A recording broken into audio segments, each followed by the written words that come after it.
வணக்கம் மாடி. என்னுடைய பேர் வந்து டி ரவி ஜெயபிரகாஷ். என்னுடைய சொந்த மாவட்டம் கும்பகோணம் மறை மாவட்டத்தை சார்ந்தவன்.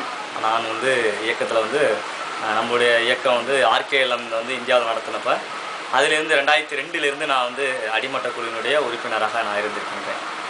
ஆனால் என்னுடைய அனுபவம் பார்த்தா 2002, 2010 8 வருஷம் வரை என்னுடைய அனுபவம். ஆனால் நான் இப்போக்கி இருக்கக்கூடிய பொறுப்பு வந்து தேசிய செயலாளராக நான் பொறுப்பு இருக்கிறேன். ஆனால் நான் வந்து வளர்ந்த விதங்கள் பார்க்க போனால் நான் வந்து அடிமட்ட மக்களை சார்ந்தவன், அதாவது தலித் பீப்புளு. ஆனால் நான் இருக்கக்கூடிய எல்லாமே என்னுடைய அனுபவ ரீதியாக நான் கற்றுக்கிட்டேன்.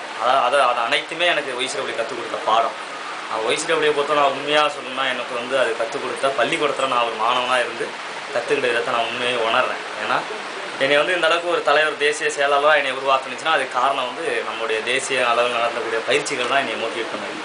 அது ஒன்று, அந்த பயிற்சியில் கலந்ததுனால தான் நான் வந்து என்னுடைய அடிமட்ட அளவில் கூட இருக்கக்கூடிய குழுக்களில் கூட மினிமம் வேஜ் குறைந்தபட்ச ஊதியத்தை கூட நான் பகுதி நேர பணிகளாக இருக்கும்போது என்னுடைய தலைமையில் நான் இருந்து எடுத்து அதை வெற்றி கண்டேன். அப்போ நான் வளர்ந்து வந்த விதங்கள் எல்லாமே என்னுடைய செயல்பாடுகள் மூலியமாக தான் நான் வளர்ந்து வந்தேன். அப்போ என்னுடைய அனுபவம் பார்க்கணும்னா ப்ளே ஸ்கூலை பொறுத்தவரை நான் சாதாரண ஒரு உறுப்பினர். அதுக்கப்புறம் என்னுடைய மாவட்ட செயற்குழு உறுப்பினராக பொறுப்பேற்றேன். அதுக்கு 2 வருஷம் கழித்து மாவட்ட செயலாளராக பொறுப்பேற்றேன். அதுக்கப்புறம் 2 வருஷம் வந்து நான் தேசிய களப்பணியாளர் 2 வருஷம் இருந்தேன். அதுக்கப்புறம் 2 வருஷம் மாவட்டத்தினுடைய ஒரு சப்போர்ட்டாளராக இருந்தேன். அதுக்கப்புறம் இன்றைக்கி நான் தேசிய செயலாளர். அப்போ என்னுடைய வளர்ச்சியை பொறுத்தது அடிமட்டத்திலேருந்து தேசிய முறையில் என்னுடைய செயலாளர் பொறுப்பிலே நான் வகித்து வந்தேன். அது எல்லாமே என்னுடைய தேசிய இயக்கம் எனக்கு கொடுத்த வாய்ப்பை நான் முழுமையாக பயன்படுத்தினால. அப்போ என்னுடைய பிளான் என்ன அப்படின்னா எல்லாருக்கும் எல்லா மக்களுக்கும் எல்லா உரிமையும் கிடைக்கணும் அப்படிங்கிறதான் என்னுடைய எய்ம்.